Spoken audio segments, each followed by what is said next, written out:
राज्यसभा के रण में राजा ने मारी बाजी, क्या उपचुनाव में महाराजा देंगे जवाब? नमस्कार, आप देख रहे हैं एमपी न्यूज। आपके साथ मैं हूं नम्रता बुंदेला। एमपी न्यूज के खास कार्यक्रम में आपका स्वागत है। काफी दिनों से 19 जून का इंतजार हो रहा था और जब 19 जून की ये तारीख आई, राज्यसभा चुनाव संपन्न हुए। राज्यसभा चुनाव के नतीजे भी अब सामने आ गए हैं और इन नतीजों में एक बात चौंकाने वाली ये सामने आई है कि राजा यानी कि कांग्रेस के दिग्विजय सिंह, महाराजा यानी बीजेपी के ज्योतिरादित्य सिंधिया से एक कदम आगे पहुंच गए हैं। हमारे संवाददाता राहुल इस वक्त हमसे जुड़े हुए हैं। राहुल, हालांकि 19 जून की तारीख को जब राज्यसभा चुनाव के नतीजे सामने आए, तब अब देखा गया है कि राजा जो है वो महाराजा से एक कदम आगे भी आ गए हैं। अब आने वाले उपचुनाव को लेकर क्या ये देखा जा रहा है कि उपचुनाव राजा बनाम महाराजा का होगा? और इसको लेकर दिग्विजय सिंह का एक ट्वीट भी सामने आया है। क्या है वो ट्वीट और राज्यसभा चुनाव परिणाम का क्या है ये पूरा मामला? देखिए नम्रता, निश्चित तौर पर जिस प्रकार से राज्यसभा के रण में यूं कहे कि राजा ने बाजी मार ली और महाराजा को राजा से एक वोट कम मिला है। अब वैसे तो यदि बात करें कि दोनों ही राजा और महाराजा राज्यसभा पहुंच गए हैं, लेकिन सबसे बड़ा जो सवाल पैदा होता है कि क्यों महाराजा को एक वोट कम मिला और राजा को वोट एक ज़्यादा क्यों मिला, ये चर्चाओं का विषय है। हालांकि इसके पीछे कई तरह के तर्क दिए जा रहे हैं और राजनीतिक पंडित यह भी मानते हैं कि ये राजा द्वारा महाराजा के गढ़ में सेंध है। यानी दिग्विजय सिंह ने जिस प्रकार से बड़ी चतुराई से राज्यसभा का जो एक बिसात बिछाई थी, उसमें कहीं न कहीं महाराजा के गढ़ यानी ग्वालियर में सेंधमारी कर दी है। और यही शायद कारण है कि गोपीलाल जाटव ने क्रॉस वोटिंग की और वो वोटिंग गई है ज्योतिरादित्य सिंधिया के खिलाफ, यानी दिग्विजय सिंह के समर्थन में।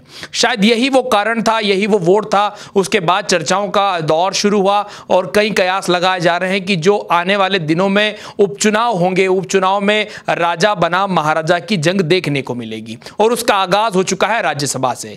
कहीं तो यह भी कह रहे हैं कि राज्यसभा जो था एक तरह से सेमीफाइनल था, अब फाइनल बाकी है। ऐसे में पहली बार अगर सेमीफाइनल की बात करें तो एक वोट ज्यादा लेकर राजा बढ़त बनाए हुए हैं, लेकिन खेल अभी खत्म नहीं हुआ है। राजनीति का खेल लगातार जारी है और इसी बीच एक बड़ी युग है कि अपडेट है कि जब उपचुनाव होगा तो ग्वालियर चंबल की 16 सीटों पर उपचुनाव होना है और इस बार सिंधिया जो कि कांग्रेस नहीं बल्कि भारतीय जनता पार्टी के खेमे से आवाज बुलंद करते हुए नजर आएंगे या कहें कि उनके समर्थक मैदान में कूदते हुए नजर आएंगे। तो सवाल उठता है कि अब जो है चुनाव प्रचार कमान की किसे दी जाएगी कांग्रेस की ओर से? तो निश्चित तौर पर जिस प्रकार से ज्योतिरादित्य सिंधिया के खिलाफ दिग्विजय सिंह ने धावा बोल दिया है, वो लगातार ग्वालियर चंबल का भी यूं कहें कि प्रवास कर रहे हैं। ऐसे में माना यह जा रहा है कि चाहे मुख्यमंत्री का चेहरा कमलनाथ होंगे, लेकिन चुनाव प्रचार की कमान कहीं ना कहीं दिग्विजय सिंह के हाथ में होगी। शायद यही कारण है कि उपचुनाव में कहीं ना कहीं यह माना जा रहा है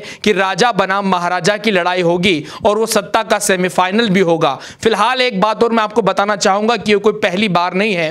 करीब 200 वर्षों से लगातार ग्वालियर राजघराना और राघोगढ़ रियासत में वर्चस्व की लड़ाई जारी है। शायद यही कारण है कि राजनीति नहीं, मुझे लगता है कि एक वर्चस्व की लड़ाई जो 200 वर्षों से लगातार चली आ रही है, उसी का परिणाम है कि लगातार ये जो प्रतिस्पर्धा है वो देखने को मिलती है। और मैं आपको बताना चाहूंगा, कहीं इसी बात को इंगित करते हुए यूं कहें कि दिग्विजय सिंह ने ट्वीट भी किया था। दिग्विजय सिंह ने ट्वीट में लिखा था कि मुझे पार्टी के 54 वोट मिले जबकि 3 अन्य लोगों का समर्थन भी मिला था।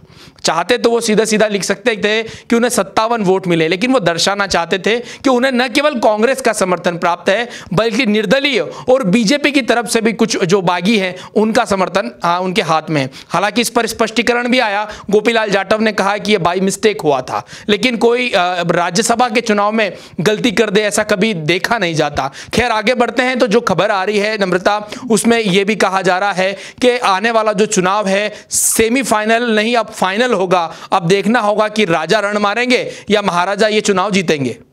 जी बिल्कुल। तो राज्यसभा चुनाव के जब नतीजे सामने आए तो राजा महाराजा से एक कदम आगे हो गए। हालांकि बीजेपी के विधायक की क्रॉस वोटिंग के चलते राजा को एक वोट ज्यादा मिल चुका है। अब देखने वाली बात होगी कि आने वाले जो उपचुनाव है उसका रण आखिर कैसा होगा, किस तरह का नजारा उपचुनाव में हमें देखने को मिलेगा। फिलहाल जैसा कि जानकारों द्वारा कहा जा रहा है कि सेमीफाइनल में तो राजा आगे हो चुके हैं। अब देखने वाली बात होगी कि फाइनल में किस तरह से, क्या राजा आगे होंगे या फिर महाराजा। ताजा तरीन खबरों के लिए आप बने रहिए हमारे साथ, देखते रहिए एमपी न्यूज। नमस्कार। एमपी की नब्ज, एमपी का हाल, मध्य प्रदेश की हर खबर एमपी न्यूज टीवी के साथ। लगातार खबरों के लिए सब्सक्राइब करें हमारा YouTube channel MP news TV. Latest updates के लिए बेल आइकन दबाना जरा भी न भूलें।